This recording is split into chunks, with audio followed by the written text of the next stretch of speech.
Assalamualaikum warahmatullahi wabarakatuh. Salam sejahtera bagi kita semua. Semoga kita semua selalu berada dalam keadaan sehat.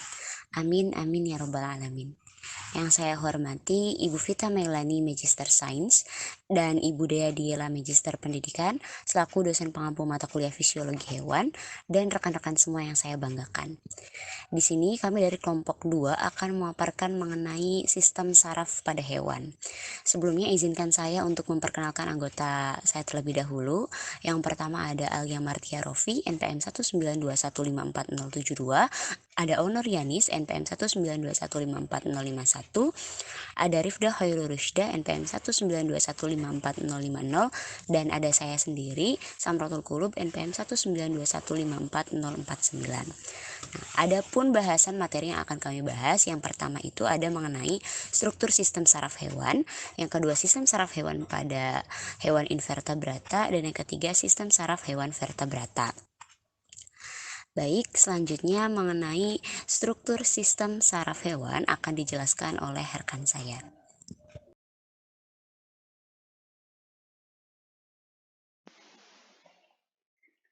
Nah ya baik, di sini saya akan membahas mengenai struktur sistem saraf hewan.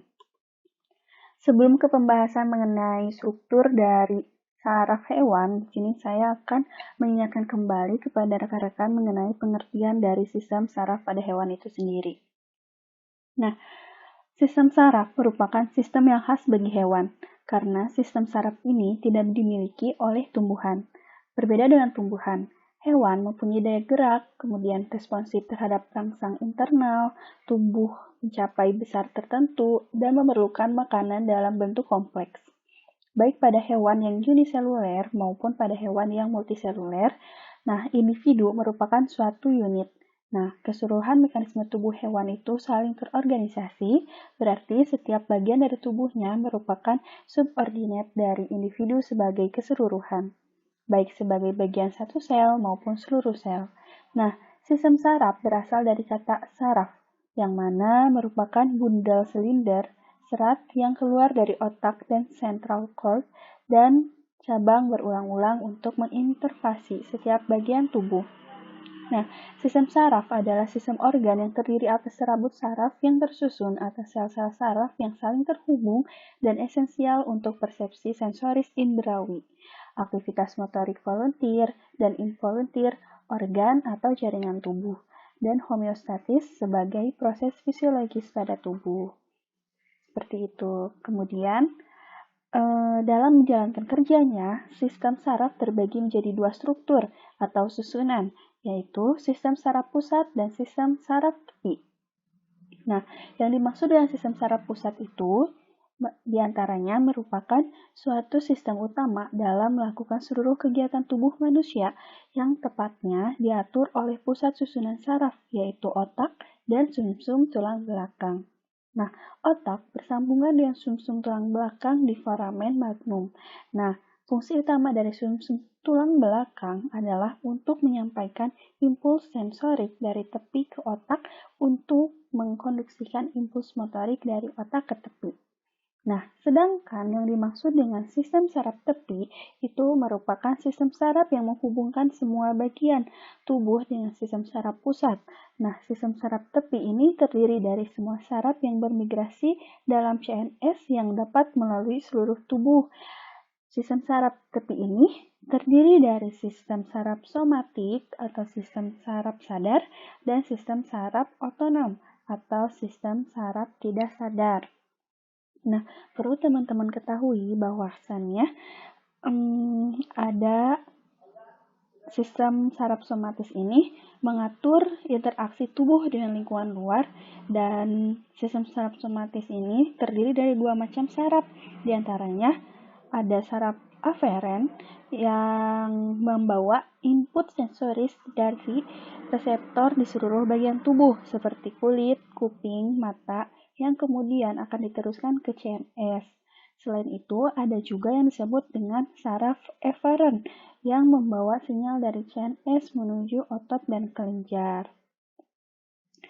Kemudian untuk pembahasan mengenai saraf otonom. Saraf otonom ini adalah bagian dari PNS yang berfungsi untuk mengatur kondisi internal hewan. Nah, sistem saraf otonom ini terdiri dari saraf aferen dan saraf eferen juga. Nah, untuk saraf eferen dalam sistem saraf otonom ini terdapat pembagian lagi, yaitu ada saraf simpatetik yang menstimulasi, mengkoordinasi, dan memobilisasi sumber-sumber energi dalam tubuh untuk menghadapi situasi yang menakutkan atau tidak menyenangkan. Kemudian ada yang disebut dengan saraf parasimpatetik, yaitu saraf yang menyimpan energi dalam tubuh dan bereaksi dalam menghadapi situasi yang menyenangkan. Nah, kemudian aktivitas hewan itu tergantung pada kinerja yang terkoordinasi dengan tepat dari banyak sel individu. Nah, mungkin sel yang paling penting untuk menghasilkan koordinasi ini adalah sel saraf yang disebut dengan neuron. Neuron ini dapat mengkomunikasikan informasi menggunakan kombinasi sinyal listrik dan kimia. Nah, sekarang apa sih neuron itu? Nah, neuron adalah sel yang secara khusus diadaptasi untuk menghasilkan sinyal listrik paling sering dalam bentuk impuls singkat yang merambat sendiri yang disebut dengan potensial aksi yang bergerak dari satu tempat ke tempat lain di dalam sel. Nah, atau secara jelasnya itu, neuron ini merupakan unit fungsional sistem saraf yang terdiri dari badan sel dan sitoplasma yang bekerja sama dengan cara menghasilkan potensial aksi dan menjalankan impuls dari satu sel ke sel berikutnya. Nah, untuk selanjutnya ini merupakan struktur dari neuron. Nah, setiap satu sel saraf atau neuron itu terdiri atas bagian utama yang berupa badan sel, kemudian ada dendrit dan akson. Bisa teman-teman lihat ya itu di gambar, ada yang disebut dengan badan sel, kemudian atau di sana disebut juga dengan sel body atau soma. Kemudian di gambar itu ada yang dimaksud dengan dendrit, kemudian ada akson, ada sinapsis, dan sebagainya. Nah, secara untuk jelasnya itu bisa dilihat ya pada gambar berikut ini. Nah, ini merupakan struktur dari sel saraf atau neuron. Nah, ada yang dimaksud dengan badan sel saraf atau sel body.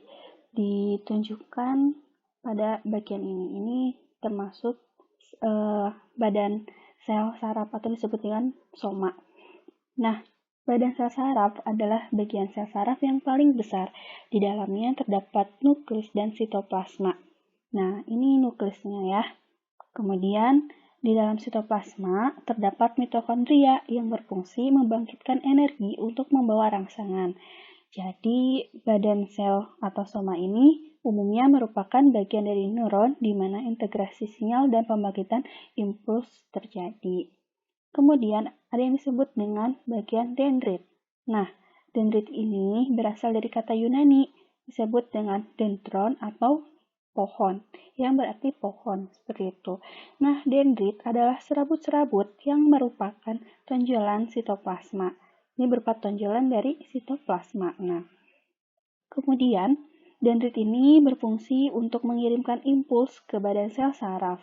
Dendrit merupakan percabangan dari badan sel saraf yang biasanya berjumlah lebih dari satu dari setiap neuronnya.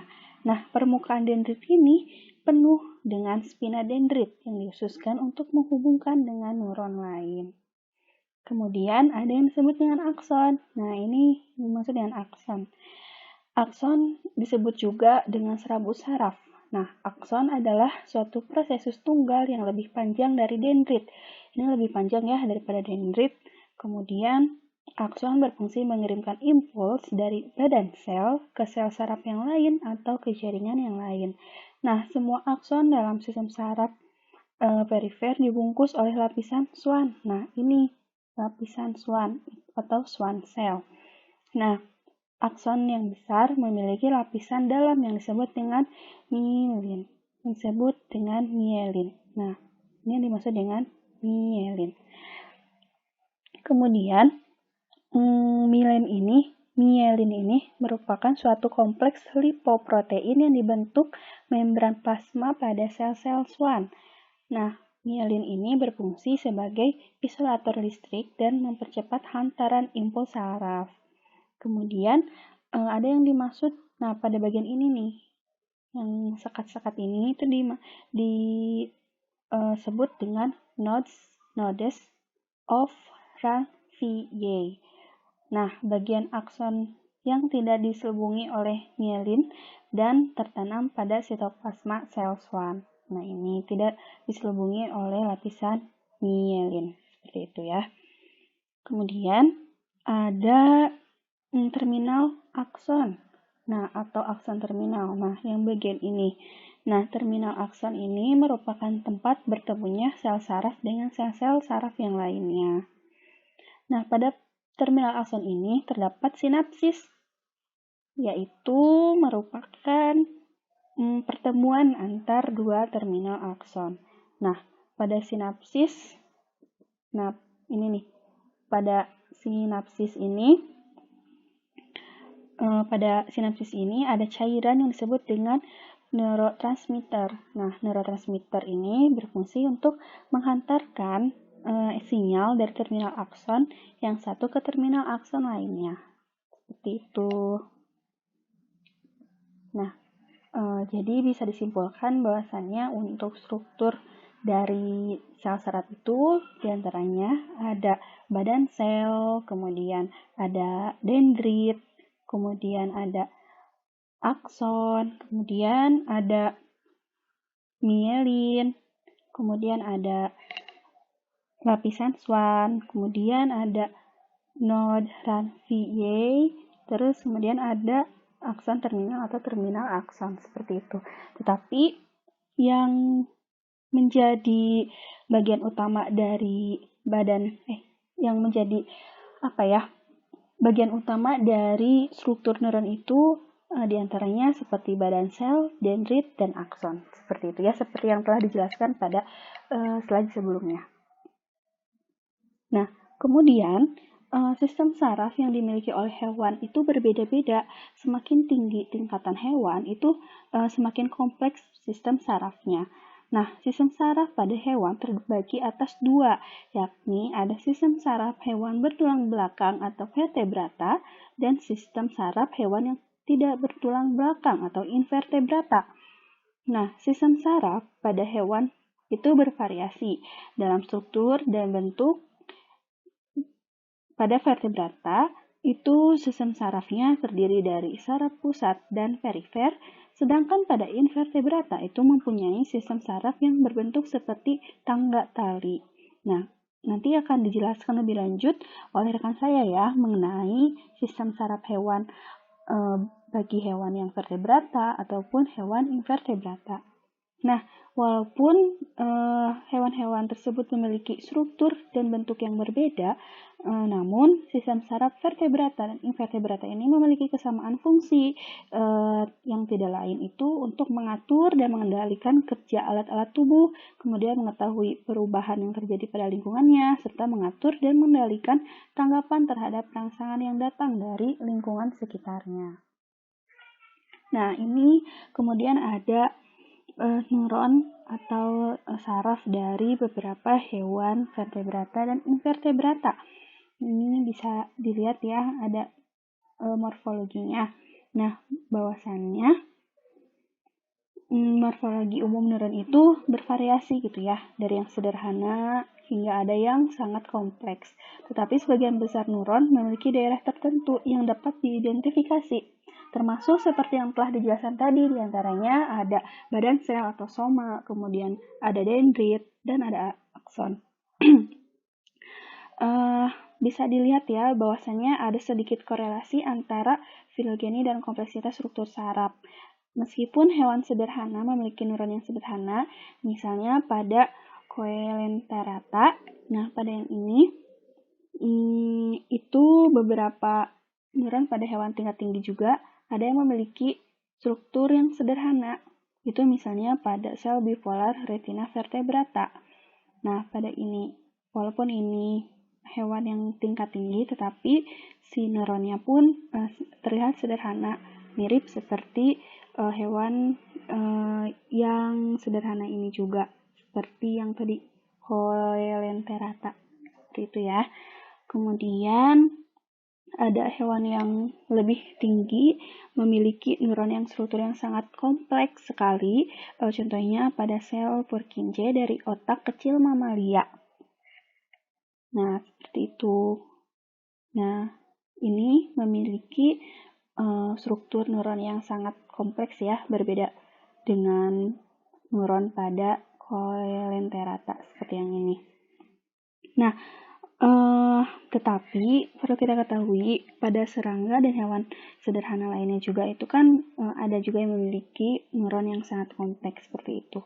Nah, pada beberapa neuron misalnya pada sel Purkinje dan neuron motorik vertebrata yang ini dengan yang ini itu dendrit dan aksonnya mudah untuk dibedakan ya. Bisa terlihat ini ada bagian dendritnya, ini pun sama ada bagian dendrit, kemudian bagian soma atau badan sel yang ini yang titik ini berupa nukleus inti selnya, ini pun sama memiliki.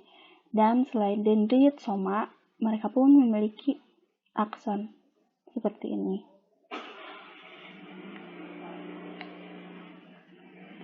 Nah, namun pada beberapa neuron lain, misalkan pada sel bipolar retina, nah pada ini dan sel asosiasi mamalia, nah seperti pada ini, itu tidak ada ciri morfologi yang dapat membedakan antara akson dan dendrit karena keduanya terlihat sangat sama, tidak bisa dibedakan seperti itu. Nah, jadi dari neuron setiap hewan pun berbeda-beda ya, bisa dilihat dari tingkatan hewan tersebut. Jadi ada yang sederhana hingga ada yang sangat kompleks untuk bentuk neuronnya sendiri, seperti itu. Nah, mungkin sekian ya untuk pembahasan mengenai struktur dari sel saraf yang dapat saya jelaskan. Untuk selanjutnya, saya serahkan kembali kepada moderator. Baik, terima kasih kepada moderator yang telah mempersilahkan saya. Di sini saya akan membahas mengenai sistem saraf pada hewan invertebrata. Yang pertama yaitu sistem saraf pada Coelenterata. Pada Coelenterata akuatik seperti hidra, ubur-ubur, dan anemon laut pada mesoglea yang terletak di antara epidermis atau yang biasa kita sebut sebagai ektoderm dan gastrodermis atau yang biasa kita sebut sebagai endoderm, terdapat sistem saraf difus karena sel-sel saraf masih tersebar dan saling berhubungan satu sama lain, yaitu menyerupai jala yang disebut sebagai saraf jala. Nah, Coelenterata mempunyai jaring saraf tanpa ganglia atau tidak ada perbedaan antara unsur sistem saraf pusat dengan saraf tepi. Nah, selanjutnya sistem saraf pada Platyhelminthes. Planaria memiliki sistem saraf berbentuk seperti tangga tali yang memanjang dan arah kepala ke arah belakang atau ekor. Pada sistem saraf tangga tali terdapat berkas saraf yang membentuk simpul-simpul saraf di bagian-bagian tertentu yang biasanya disebut sebagai ganglion atau ganglia. Nah, cacing pipih misalnya planaria memiliki susunan saraf berupa 2 buah ganglia di daerah kepala. Selanjutnya, di setiap ganglion terdapat seberkas saraf yang memanjang atau longitudinal ke bagian ekor. Tiap-tiap berkas saraf bercabang-cabang dan membentuk cabang yang lebih kecil sehingga dapat menjangkau ke seluruh tubuh. Mungkin sekian presentasi mengenai sistem saraf pada Platyhelminthes dan juga Coelenterata. Saya kembalikan ke moderator. Baik, terima kasih kepada moderator yang telah memberikan kesempatannya kepada saya. Di sini saya Rifda Harur Rusda akan melanjutkan pembahasan dari yang sebelumnya. Nah, untuk selanjutnya ini mengenai sistem saraf pada Annelida. Nah, sistem saraf pada Annelida ini berupa ganglion otak dan tali saraf yang tersusun dari tangga tali. Nah, sepasang ganglion cerebral ini mirip dengan otak terletak di atas dan di depan faring. Kemudian juga serangkaian saraf berbentuk cincin di sekitar faring berhubungan dengan ganglion subfaring. Juga pangkal dari sepasang tali saraf yang menyatu terdapat di di sepanjang alah posterior. Nah, kemudian juga terdapat bersama-sama dengan tali saraf ventral ini adalah ganglia bersegmen yang juga menyatu. Nah, contohnya ini misalnya pada hewan polyhayata, terdapat ganglion cerebral atau ganglion supraesofageal, dapat juga disebut sebagai otak yang terletak di sebelah dorsal kepala. Nah, ganglion supraesofageal ini dihubungkan dengan ganglion subesofageal oleh dua buah saraf sirkumesofageal. Nah, dari ganglion subesofageal itu mengalir ke belakang sebatang saraf ventral. Kemudian juga dalam setiap segmen batang saraf ventral itu membuat tonjolan sebagai segmen ganglion. Nah, batang saraf ventral bercabang-cabang lateral. Kemudian juga palpus dan tentakel pada hewan ini merupakan indera yang menerima saraf dari ganglion supraesofageal. Terdapat mata sederhana sebanyak 4 buah. Mata sederhana ini terdiri dari kornea, lensa, retina sehingga analog dengan mata pada vertebrata. Nah, untuk pembahasan selanjutnya yaitu mengenai sistem saraf pada echinodermata. Nah, sistem saraf echinodermata ini dikenal dengan saraf plexus. Nah, echinodermata tidak mempunyai otak dan hanya mempunyai cincin saraf pusat atau ring nerves serta cabang saraf atau radial nerves. Nah, yang menyebar pada lengan atau bagian tubuhnya yang simetris radial tepatnya di bawah kulit mereka. Ini menyebabkan koordinasi yang terjadi dapat berjalan lambat. Walaupun begitu, echinodermata sensitif terhadap sentuhan cahaya, suhu, dan keadaan air di sekitarnya. Karena pada umumnya echinodermata ini mempunyai kaki tabung pada tubuhnya yang membantunya dalam gerak, dan juga pada kelompok tertentu ditemukan suatu bagian yang dinamakan eye spot. Nah, eye spot ini berupa kumpulan oseli yang mengandung sel epitel berpigmen yang dapat merespon cahaya, dan terdapat sel sensori di antara itu. Echinodermata ini dibagi menjadi 5 kelas. Di antaranya yang pertama kita akan bahas terkait kelas asteroide. Nah, kelompok bintang laut dari kelas asteroide ini adalah salah satu contoh umum yang bisa diamati terkait sistem saraf echinodermata. Nah, pada bintang laut, cincin saraf pusat terletak di sekitar esofagus, sedangkan saraf radial ditemukan pada setiap lengan yang sejajar dengan sistem sirkulasi air yang membantu pergerakannya. Kaki tabung sensitif terhadap zat kimia yang bersumber dari makanannya. Nah, misalnya eye spot ini membantu mereka dalam merasakan sensitivitas cahaya menggunakan sel reseptor. Kemampuan dalam autotomi atau kemampuan menumbuhkan lengannya yang sengaja dilepaskan atau patah dalam menghadapi predator, sistem saraf ini berperan penting dalam proses tersebut karena dapat mengirimkan sinyal pada tubuh untuk melepaskan lengan yang berada dalam genggaman musuh atau predatornya. Nah, saraf radial pada lengannya ini akan mengirimkan sinyal ke cincin saraf pusat. Nah, untuk yang kelas selanjutnya ini yaitu kita akan bahas tentang echinoide. Nah, pada kelas echinoide ini terdapat 5 saraf yang menyebar di bawah percabangan kanal dari cincin saraf pusat ke berbagai bagian seperti kaki tabung, duri, pedicellari yang merupakan organ pertahanan. Nah, pusat saraf ini terletak mengelilingi lentera Aristoteles. Nah, kemudian echinoide ini mempunyai eye spot yang terletak pada bagian aboral, di mana duri yang dimilikinya selain digunakan sebagai pertahanan juga digunakan sebagai alat indera peraba untuk bergerak atau melakukan suatu hal. Echinoide ini mempunyai organ sensor statokis atau yang disebut juga dengan speridia yang dapat mengirimkan sinyal dari suatu paparan untuk melakukan pergerakan dan tindakan lain. Contohnya hewan pada kelas ini adalah landak laut. Nah, kemudian untuk kelas selanjutnya ini yaitu kelas holoturoide. Nah, cincin saraf pusat yang dimiliki kelompok ini terletak di sekitar faring yang juga bercabang menjadi 5 saraf radial pada seluruh tubuh dan juga mengirimkan sinyal ke tentakel dan faring. Walaupun tidak seperti asteroide dan echinodea yang mempunyai organ sensor tambahan, holoturoide ini masih dapat merangsang terhadap sentuhan dan cahaya karena saraf melewati kulit dan terletak di bawah sistem sirkulasi air atau ambulakral. Nah, selain itu, podia yang merupakan kaki tabung termasuk bagian yang sensitif dalam menghadapi rangsangan.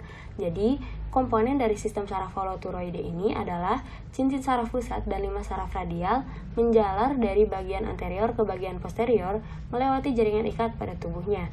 Setiap tali saraf radial terdiri atas 2 strip jaringan saraf yaitu ektoneural dan hiponeural. Kedua bagian ini terhubung dan menjadi bagian penyusun sistem saraf. Terlepas dari hal itu, terdapat peneliti yang melaporkan bahwa pada kelompok ini peranan pusat sistem saraf tidak memberikan pengaruh berarti terhadap sistem koordinasinya. Contohnya yang termasuk pada kelompok holoturoide ini adalah ketimun laut atau teripang. Nah, untuk selanjutnya itu ada dari kelas crinoide. Nah, khusus pada kelompok crinoide ini, sistem saraf terbagi menjadi 3 bagian, yaitu yang pertama ada sistem oral, di mana terletak di sekitar mulut, dan saraf radial bercabang ke bagian lengan di bawah jaringan epidermis, membentuk jaringan saraf panjang dari sistem pencernaannya. Yang kedua itu ada sistem hiponeural, di mana di setiap lengannya terdapat 2 cabang saraf yang digunakan sebagai sensor pengatur bagian pinula atau cabang-cabang kecil pada lengannya yang digunakan untuk menangkap makanan. Kemudian juga merupakan kaki tabung sebagai alat penggerak. Nah, kemudian yang selanjutnya ini pada kelas crinoide ini, sistem saraf yang ketiganya adalah sistem aboral, di mana bagian ini termasuk bagian utama karena fungsinya sebagai pengatur gerakan, terletak di dasar kaliks atau fungsinya sebagai cakram, di mana saraf tunggalnya mengarah ke setiap lengan dan pada tangkainya. Kemudian tangkai atau stalk itu berfungsi sebagai bagian yang digunakan dalam menempel pada substrat. Beberapa spesies dari kelompok ini dapat bergerak bebas sebelum mencari substrat untuk melekat saat dewasa. Contoh hewan yang termasuk pada kelompok ini adalah lili laut. Nah, kelas terakhir pada Echinodermata ini yakni Ophiuroidae. Nah, Ophiuroidae ini termasuk kelompok yang mirip bintang laut namun tidak mempunyai mata, sering disebut bintang ular. Organ sensorik tidak ditemukan pada Ophiuroidae ini, namun tetap mempunyai cincin saraf pusat yang terdapat di bagian cakram atau pusat tubuh. Nah, percabangan saraf atau saraf radial juga seperti pada bintang laut yang menyebar ke setiap lengan. Saraf-saraf tersebut berada di dasar osikel yang merupakan rangka penyusun tubuh serta bagian tentakel. Ophiuroidae ini masih dapat merasakan sensitivitas seperti zat kimia, sentuhan atau cahaya melalui saraf yang terdapat di bawah epidermis pada lengannya. Berdasarkan hal tersebut, semua pergerakannya bergantung oleh tentakel, karena saraf radial yang melewati tentakelnya mengambil alih kontrol setiap pergerakan, berbeda dengan kelompok lain yang di setiap pergerakan dibantu oleh kaki tabung melalui sistem amburakral atau sistem sirkulasi air. Nah, kemudian yang selanjutnya ini merupakan sistem saraf pada moluska. Nah, sistem saraf pada moluska ini merupakan sistem saraf dengan 3 pasang ganglia atau cerebral di atas mulut, pedal di bagian kaki, dan visceral di bagian tubuhnya, yang dihubungkan oleh tali saraf, penghubung longitudinal dan transversal, serta sel-sel saraf. Kemudian juga memiliki organ sensoris untuk sentuhan, rasa, bintik mata atau mata yang kompleks, dan statokis untuk equilibrium. Nah, sistem saraf pada moluska misalnya saya contohkan dengan pada gastropoda atau bekicot. Nah, pada bekicot ini saraf-saraf ganglion secara rapat berpasangan sebagai saraf cerebral, saraf kaki, saraf jeroan. Kemudian pada ujung tiap tentakel posterior yang panjang ini terdapat sebuah mata dengan kornea, lensa, dan retina, dan mungkin juga organ penciuman atau olfaktorius. Nah, di bawah ganglia kaki terdapat sepasang statokis, yaitu organ keseimbangan. Masing-masing mengandung benda-benda berkapur, silia, dan sel-sel peraba. Dalam lapisan epidermis, kepala dan kaki terdapat pula struktur peraba. Nah, pada gastropoda ini, cerebral atau ganglion subesophagus mempunyai peran untuk mengontrol ganglia yang lebih bawah. Aktivitas refleks atau gerakan pada hewan ini dikontrol oleh aktivitas 4 pasang ganglion, yaitu ganglia cerebral, pedal, pleural, dan visceral. Nah, untuk selanjutnya juga ada contoh pada cephalopoda atau pada cumi-cumi dan juga gurita. Nah, terdapat otak yang kompleks karena adanya penggabungan berbagai ganglia yang letaknya mengelilingi esofagus. Karena itu, otaknya mempunyai bagian supraesofagus dan subesophagus. Pada bagian subesophagus terdapat pusat pernafasan untuk inspirasi dan ekspirasi. Selain itu, terdapat pula bagian yang termasuk ganglia pedal dan branchial yang mengontrol lengan dan tentakel. Sedangkan bagian otak supraesofagus berisi pusat motorik, pusat sensorik utama yang berupa lobus untuk membau, dan kompleks dorsal vertikal. Mungkin sekian yang dapat saya sampaikan. Untuk selanjutnya saya kembalikan lagi kepada moderator untuk dilanjutkan ke pembahasan berikutnya. Baik, terima kasih kepada moderator yang telah mempersilakan saya. Di sini saya akan membahas mengenai sistem saraf arthropoda. Nah, yang pertama mengenai sistem saraf pada arthropoda secara umum. Nah, sistem saraf arthropoda merupakan sistem saraf tangga tali, terdiri atas pasangan ganglion otak yang dihubungkan dengan saraf ventral. Alat inderanya berupa antena dan juga kaki, yang merupakan alat peraba. Nah, mata arthropoda sendiri berupa faset atau mata dengan banyak lensa berbentuk segi 6 atau ocellus, yang disebut juga mata dengan lensa tunggal. Pada arthropoda memiliki lebih banyak neuron. Nah, perilaku mereka diatur oleh otak yang lebih rumit dan oleh tali saraf ventral yang mengandung ganglia. Nah, kelompok neuron yang disusun secara segmental yang bertindak sebagai titik estafet ini akan mengirimkan informasi. Selanjutnya, yaitu akan masuk kepada pembahasan sistem saraf hewan vertebrata. Yang pertama yaitu sistem saraf pada Pisces. Nah, bagaimana sistem saraf pada Pisces? Sel saraf ikan akan mulai berkembang sejak permulaan embrio dan berasal dari lapisan germinal terluar atau yang kita sebut sebagai ektoderm. Nah, unit terkecil dari sistem saraf juga disebut sebagai neuron. Setiap neuron terdiri atas inti dan juga jaringan. Nah, jaringan ini akan mengalami perpanjangan sel. Perpanjangan sel terdiri atas dendrit yang berfungsi sebagai penerima impuls dan juga akson yang berfungsi sebagai penerus impuls. Nah, pertemuan antara akson dan juga dendrit dari sel saraf lainnya itu disebut sebagai sinaps. Kemudian ada bagian-bagian dari sistem saraf Pisces. Nah, sistem saraf Pisces itu ada dua. Yang pertama sistem saraf pusat dan juga sistem saraf tepi. Nah, pada sistem saraf pusat itu dibagi menjadi dua, ada otak dan juga ada sumsum tulang belakang.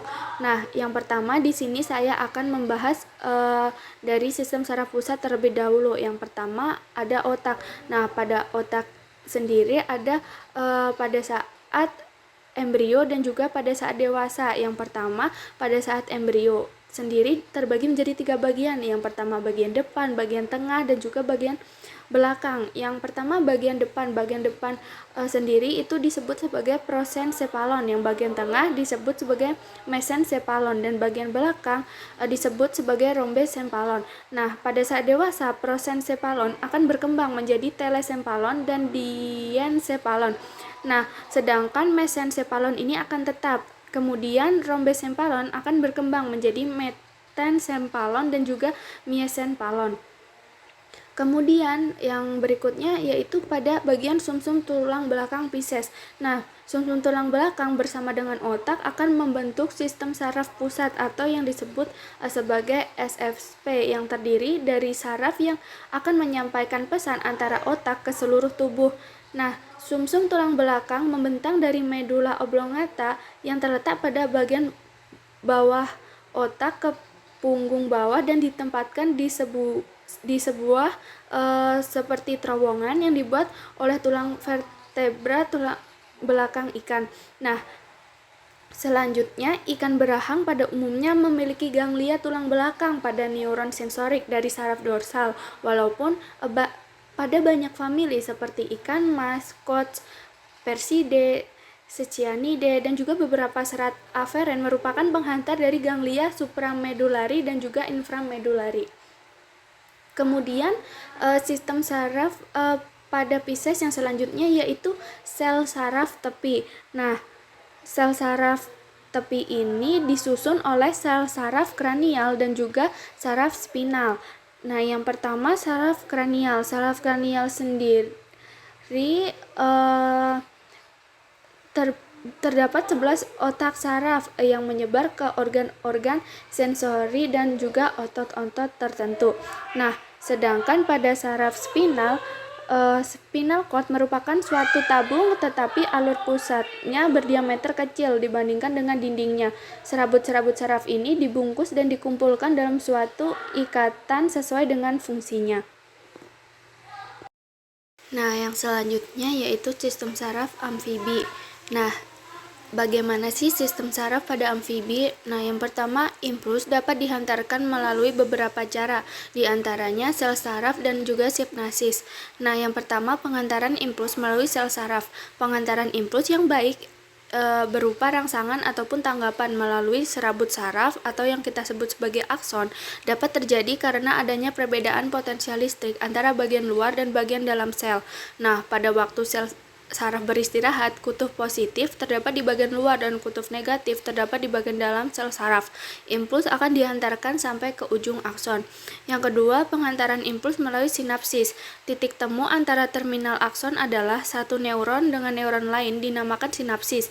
Bila impuls sampai pada ujung neuron, maka vesikula akan bergerak dan melebur dengan membran prasinapsis. Kemudian vesikula akan melepaskan neurotransmitter berupa asetilkolin.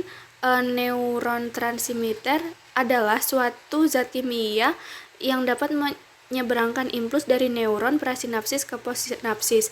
Nah, neuron transmitter kemudian berdifusi melewati celah sinapsis dan menempel pada reseptor yang terdapat pada membran postsinapsis. Penempelan neuron transmitter pada reseptor menimbulkan impuls pada sel saraf berikutnya. Nah, berikut merupakan mekanisme gerak refleks pada amfibi. Yang pertama, adanya rangsangan, kemudian induksi nervous impulse, badan sel saraf ke tulang belakang, kemudian ke sinapsis, dan kemudian ke neuron motorik. Nah, yang selanjutnya merupakan bagian-bagian dari sistem saraf amfibi. Yang pertama ada sistem saraf pusat. Nah, di dalam sistem saraf pusat ini masih sama. Yang pertama yaitu ada otak yang biasanya disebut sebagai encephalon. Nah, adapun bagian-bagian otak pada amfibi adalah sebagai berikut. Yang pertama ada lobus olfactorius. Nah, lobus olfactorius pada amfibi memiliki truncus bulbus olfactorius. Lobus ini tidak terlalu berkembang. Nah, yang selanjutnya ada otak besar atau cerebrum. Nah, otak besar merupakan sumber dari semua kegiatan atau gerakan sadar atau sesuai dengan kehendak. Walaupun ada juga beberapa gerakan refleks otak, cerebrum pada amfibi terdiri atas sepasang hemispermium cerebri. Selanjutnya, ada otak tengah atau yang disebut sebagai mesencephalon. Nah, otak tengah terletak di depan otak kecil. Di depan otak tengah terdapat talamus dan kelenjar hipofisis. Talamus amfibi terletak di bagian dorsal otak dan merupakan jembatan antara cerebrum dan mesencephalon. Sedangkan kelenjar hipofisis terletak pada bagian ventral otak yang berfungsi mengatur kerja kelenjar-kelenjar endokrin. Nah, selanjutnya ada otak kecil atau yang biasanya disebut sebagai cerebellum. Nah, cerebellum merupakan fungsi utama dalam koordinasi gerakan otot yang terjadi secara sadar, keseimbangan dan juga posisi tubuh. Cerebellum pada amfibi mereduksi karena aktivitas otot relatif berkurang. Nah, selanjutnya ada sumsum lanjutan atau medula oblongata.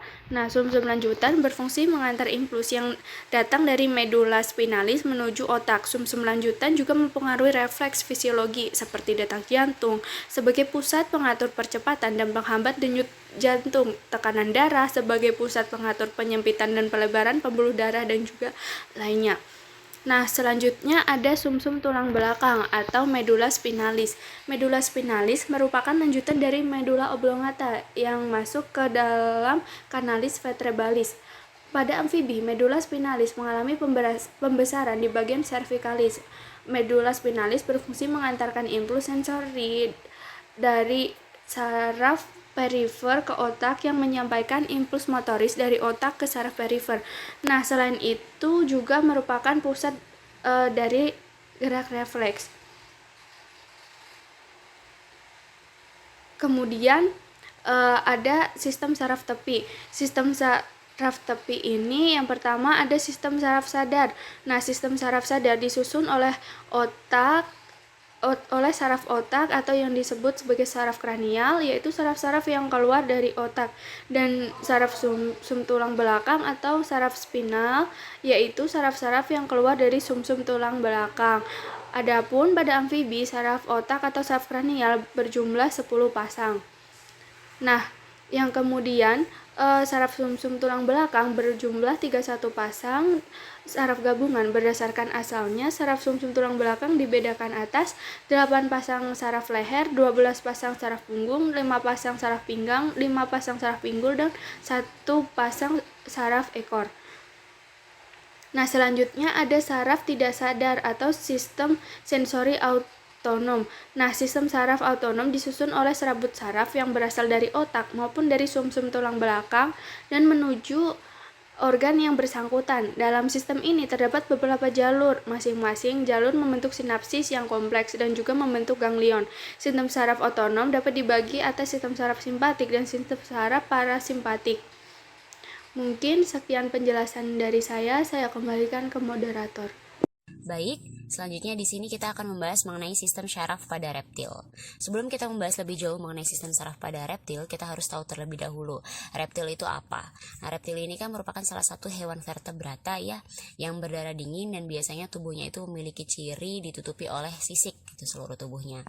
Lalu bagaimana sistem saraf pada hewan? Apakah sistem saraf pada hewan itu sama dengan sistem saraf pada manusia gitu. Nah, sistem saraf pada hewan ini merupakan suatu sistem organ yang mengandung jaringan sel-sel khusus yang disebut neuron yang mengkoordinasikan tindakan binatang dan mengirimkan sinyal antara berbagai bagian tubuh.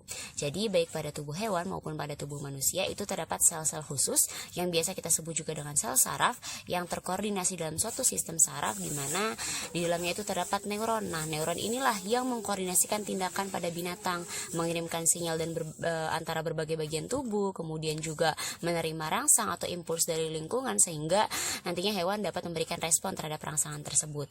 Kemudian apa sih fungsi saraf pada reptil? Pada reptil ini fungsinya itu untuk mengatur dan mengendalikan kerja alat-alat tubuh, mengetahui perubahan yang terjadi pada lingkungan dan juga mengendalikan tanggapan. Tadi ada yang sistem saraf ini berfungsi untuk mengendalikan tanggapan atau rangsangan yang berasal dari luar dari lingkungan sehingga tubuh kita bisa berjalan dengan baik. Nah, next, sistem saraf pada reptil ini itu terdiri atas dua ya, ada sistem saraf pusat dan juga sistem saraf tepi. Sistem saraf pusat ini ada otak dan juga sumsum tulang belakang, di mana otak itu terbagi menjadi 3, otak besar atau cerebrum, otak tengah mesencephalon, dan juga otak kecil atau biasa kita kenal juga dengan cerebellum. Sedangkan sistem saraf tepi itu terbagi menjadi 2 juga, ada sistem saraf sadar dan juga sistem saraf autonom. Sistem saraf sadar ini disusun oleh saraf otak atau biasa kita kenal juga dengan saraf kranial. Saraf kranial itu merupakan suatu saraf-saraf yang keluar baik itu dari otak maupun dari sumsum tulang belakang. Saraf otak ini ada 12 pasang ya, terdiri dari 3 pasang saraf sensorik, 5 pasang saraf motorik, dan juga 4 pasang saraf gabungan sensorik dan juga motorik. Untuk lebih jelasnya mengenai sistem saraf yang ada pada reptil, kita akan jelaskan pada slide berikutnya. Nah, di sini untuk sistem saraf pusat pada reptil itu kan ada otak ya. Bisa rekan-rekan lihat di sini ada gambar otak dari reptil di mana bagian yang ditunjukkan oleh angka 1 itu merupakan otak besar. Nah, itu ada bagian dorsal dan bagian ventralnya ya, bagian depan dan belakangnya. Kemudian nomor 2 itu adalah otak kecil, nomor 3 itu adalah otak tengah. Yang nomor 4 itu merupakan sumsum penghubung ya, bisa rekan-rekan lihat di situ. Kemudian yang nomor 5 itu ada lobus olfactorius di bagian atas yang berbentuk memanjang seperti itu disebut lobus olfactorius. Yang kemudian nomor 6 yang di antara nomor 1 dan 3 ya, terhimpit di antara nomor 1 dan 3, yakni terhimpit di antara otak besar dan otak tengah, itu ada lobus opticus atau lobus opticulus, yang mana lobus olfactorius itu merupakan pusat penciuman, sedangkan lobus opticulus itu merupakan pusat penglihatan dari reptil itu sendiri. Nah, inilah yang membedakan sistem saraf reptil dengan sistem saraf lainnya gitu.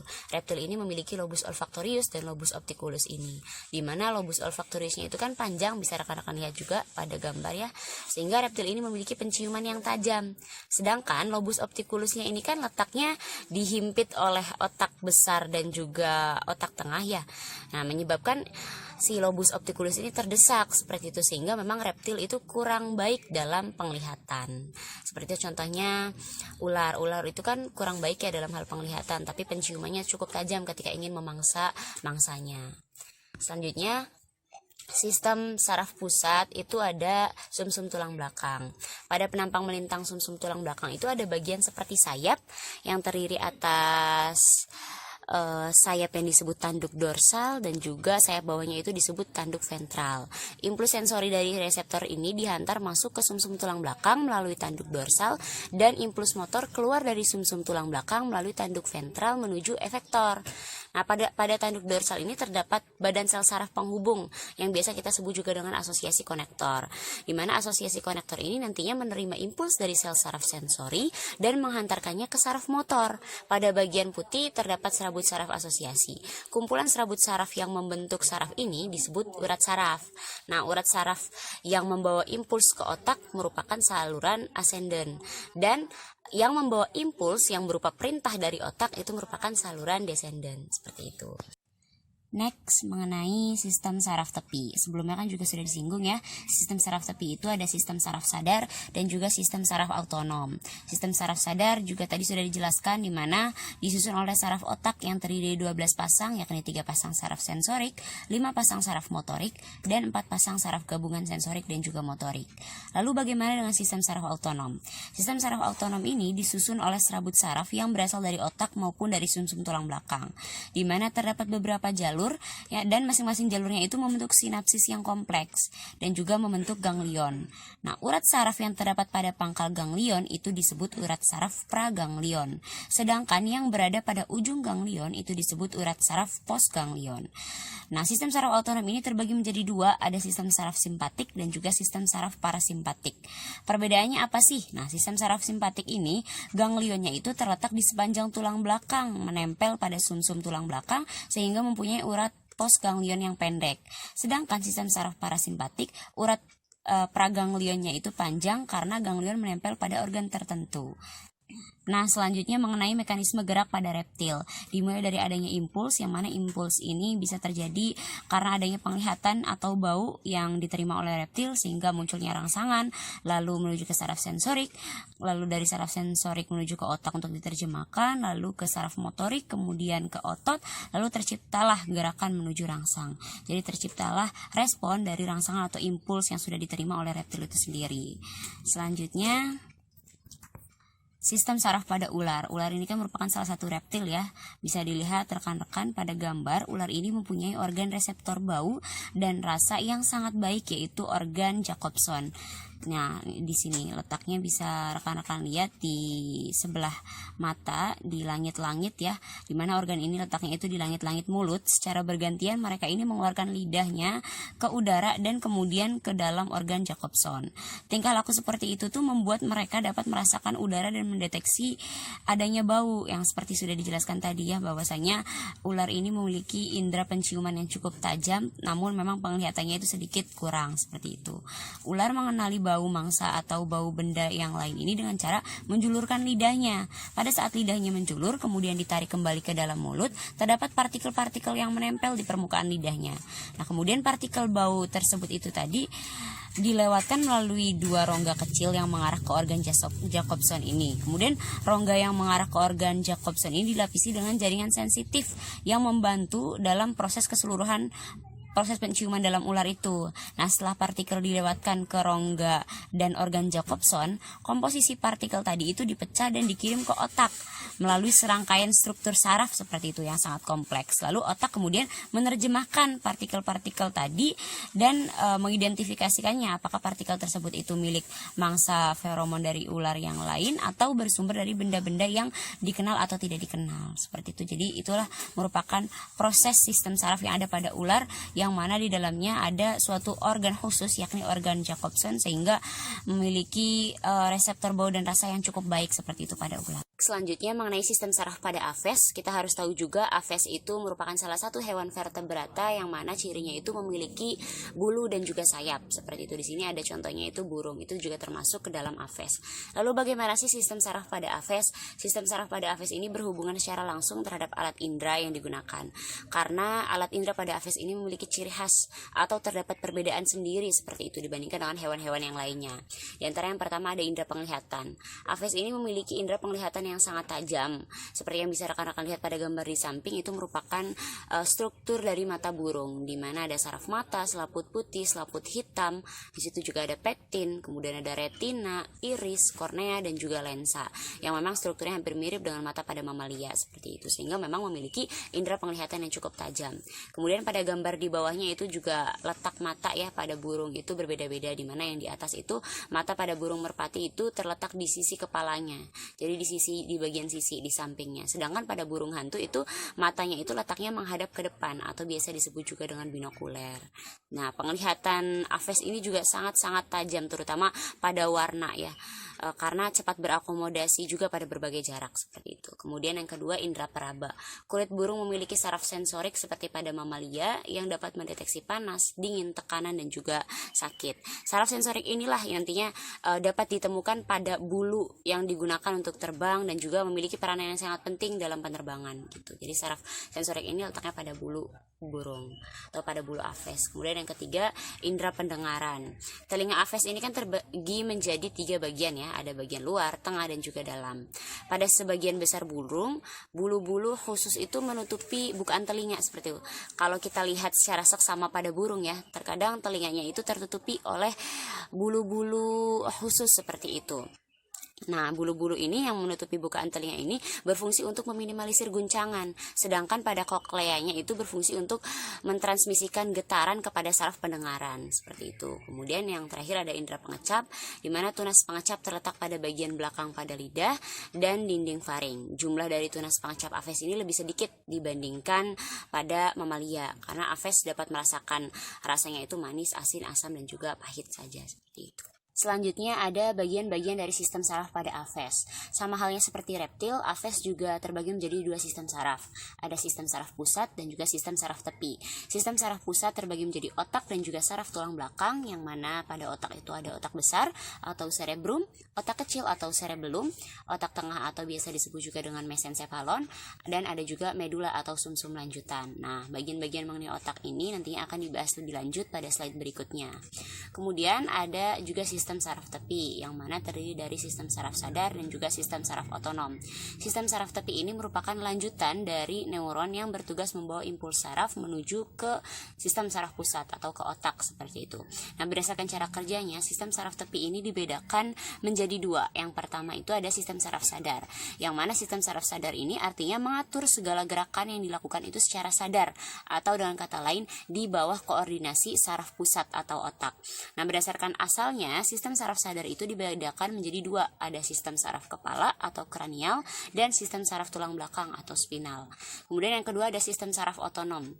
Nah, sistem saraf otonom ini disusun oleh serabut saraf yang berasal dari otak maupun dari sumsum tulang belakang dan menuju organ yang bersangkutan. Dalam sistem ini terdapat beberapa jalur dan masing-masing jalur itu membentuk sinapsis yang kompleks dan juga membentuk ganglion. Nah, urat saraf yang terdapat pada pangkal ganglion ini disebut urat saraf praganglion, dan yang berada pada ujung ganglion itu disebut urat saraf postganglion. Jadi sistem saraf otonom ini terbagi menjadi dua, seperti itu berdasarkan ganglionnya. Ada sistem saraf simpatik dan juga sistem saraf parasimpatik.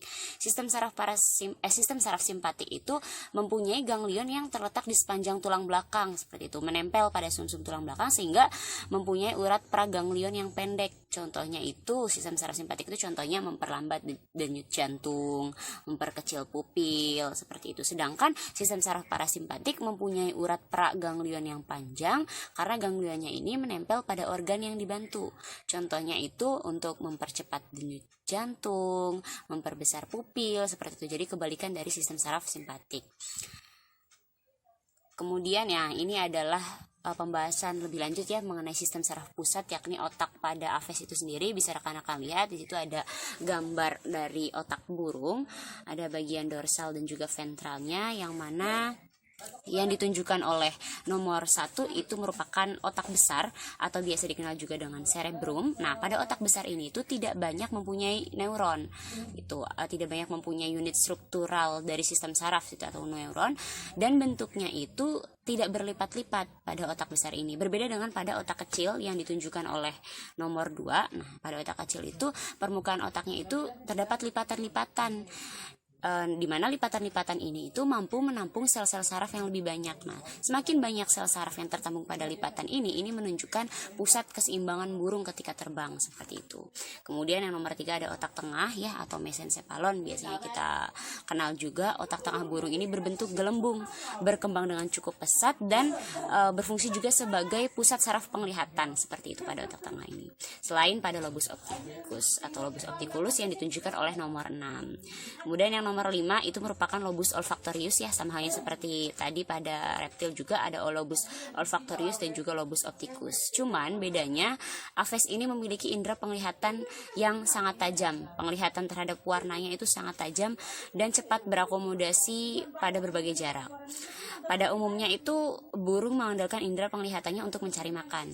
Indera penciuman burung tidak berkembang dengan baik, seperti itu. Berbeda dengan reptil. Kalau reptil indera penciumannya berkembang dengan baik, sedangkan penglihatannya itu kurang. Nah, tapi ini tidak untuk burung kiwi, seperti itu. Indera penglihatan burung kiwi ini kurang berkembang dengan baik, namun burung kiwi ini mampu menggunakan indera pembaunya yang berupa lubang hidung yang ada pada ujung paruhnya itu untuk membaui makanan yang ada di dalam tanah, seperti itu. Ini contoh gambar burung kiwinya, bisa rekan-rekan lihat juga di bawah. Nah, itu merupakan burung kiwi yang mana ini berbeda gitu ya dengan jenis burung yang lainnya. Dia memiliki indera penciuman yang cukup tajam tapi penglihatannya itu kurang, seperti itu.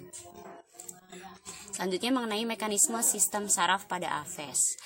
Nah, untuk mekanisme sistem saraf pada burung ini, jadi aves ini merupakan hewan aktif yang banyak melakukan pergerakan serta memiliki keseimbangan yang bagus, terutama pada saat terbang. Beberapa burung ini memiliki ketajaman penglihatan yang bagus tadi karena adanya lobus optikus tadi ya, sehingga memang penglihatannya cukup tajam seperti itu. Karena itu pusat koordinasi gerak dan keseimbangan burung berkembang dengan baik. Hal ini dapat terlihat dari adanya lakukan-lakukan pada otak kecil burung tadi. Semakin banyaknya lakukan-lakukan pada otak kecil yang mengakibatkan banyaknya sel-sel saraf yang ada pada lakukan tersebut, itu juga menunjukkan pusat keseimbangan burung ketika terbang seperti itu. Seluruh kegiatan dan aktivitas tubuh pun diatur oleh saraf pusat berupa otak dan sumsum tulang belakang seperti itu. Nah, selanjutnya ada sistem saraf pada mamalia. Mamalia sendiri ini merupakan salah satu hewan vertebrata yang memiliki ciri khas khusus, diantaranya mempunyai kelenjar susu. Lalu bagaimana dengan sistem saraf pada mamalia? Sistem saraf pada mamalia ini secara general memiliki tingkat perkembangan yang lebih tinggi daripada kelas lainnya, di mana otak besar atau cerebrumnya itu berukuran lebih besar jika dibandingkan dengan keseluruhan bagian otak. Bisa rekan-rekan lihat juga pada gambar di samping, di mana memang bagian cerebrum ini cukup besar seperti itu ya, dibandingkan dengan bagian-bagian otak yang lainnya. Kemudian di sini juga ada otak kecil atau cerebrumnya juga berukuran lebih besar dan berlobus lateral 2 buah. Di mana lobus optikus ada 4 buah, setiap bagian lateralnya itu dibagi oleh alur transversal menjadi lobus anterior dan juga posterior. Otak ini terdiri dari beberapa bagian yang hampir sama dengan vertebrata lain, di antaranya itu ada prosencephalon, kemudian ada lobus optikus, ada cerebellum, dan juga ada medula oblongata. Pada mamalia, sistem saraf itu tersusun oleh berjuta-juta sel saraf yang tentunya mempunyai bentuk yang bervariasi.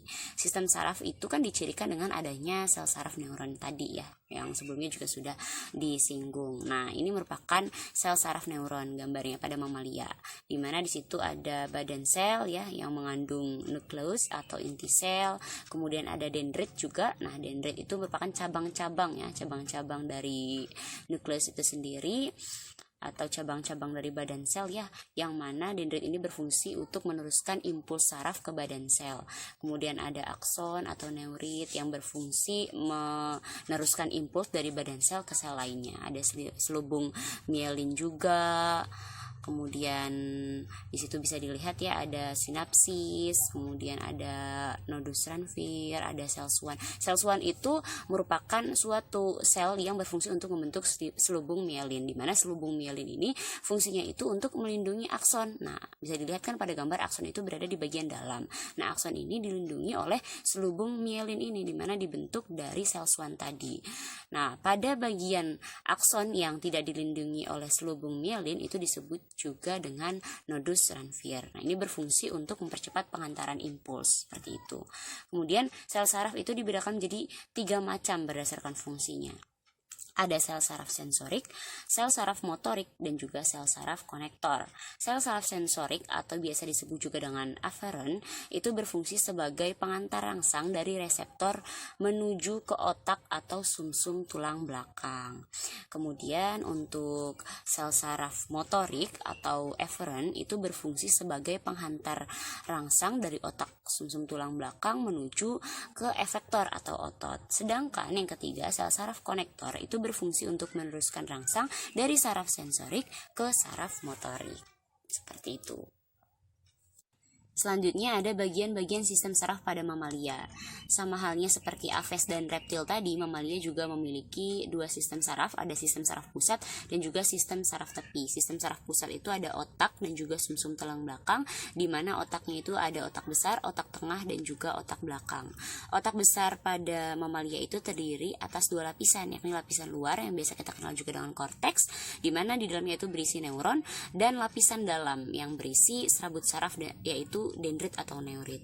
Nah, otak besar juga terbagi menjadi 4 lobus, yakni ada lobus frontalis bagian dahi, lobus parientalis bagian ubun-ubun, lobus temporalis bagian pelipis, dan juga lobus occipitalis yakni bagian belakang kepala. Otak besar ini juga merupakan saraf pusat utama ya, karena berperan dalam pengaturan seluruh aktivitas tubuh, meliputi kecerdasan, seperti itu adanya di otak besar. Kemudian ada otak tengah atau mesencephalon yang biasa kita sebut juga. Nah, otak tengah ini ukurannya lebih kecil dan berada atau terletak di depan otak kecil.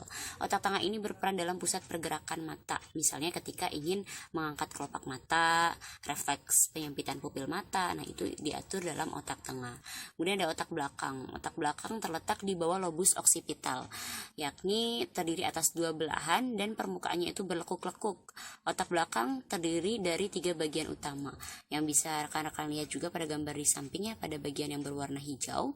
Nah, yang di otak itu pada bagian yang berwarna hijau itu merupakan bagian dari otak belakang, yang mana terdiri dari jembatan farol, kemudian ada otak kecil atau cerebellum, ada sumsum lanjutan atau medula oblongata. Nah, ketiga bagian otak belakang ini membentuk batang otak seperti yang bisa rekan-rekan lihat, dan di bawahnya itu ada sumsum tulang belakang.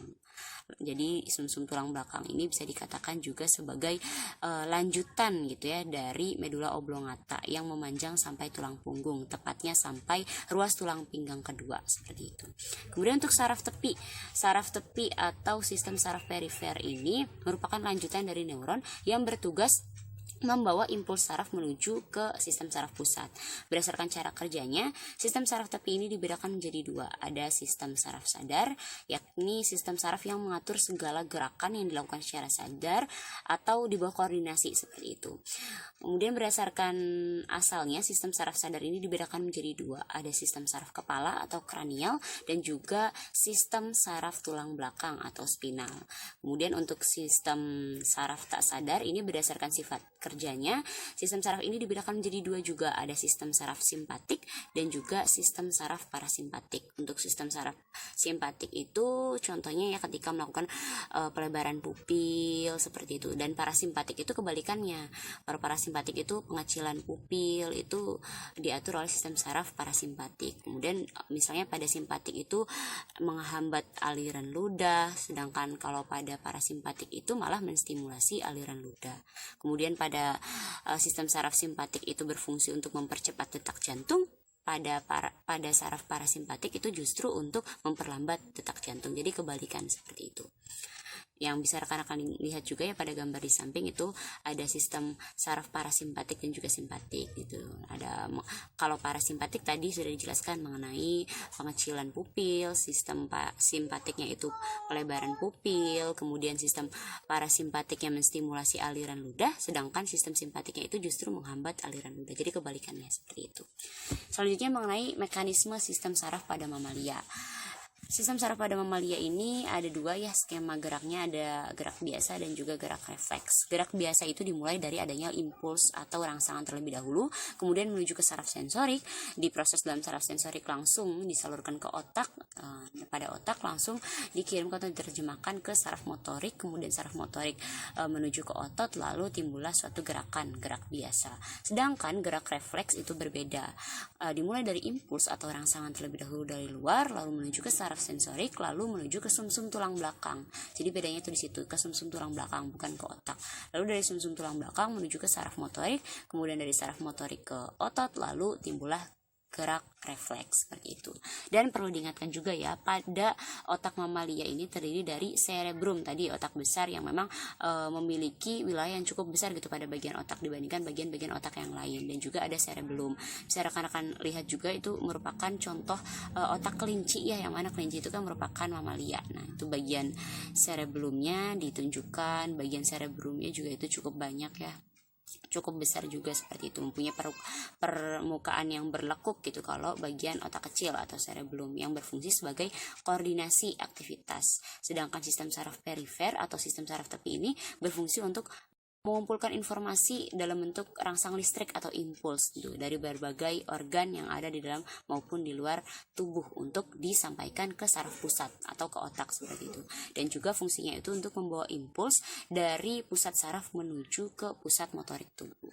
Nah, seperti itu. Baik, mungkin itu saja dari kelompok kami. Kurang lebihnya mohon maaf. Wassalamualaikum warahmatullahi wabarakatuh.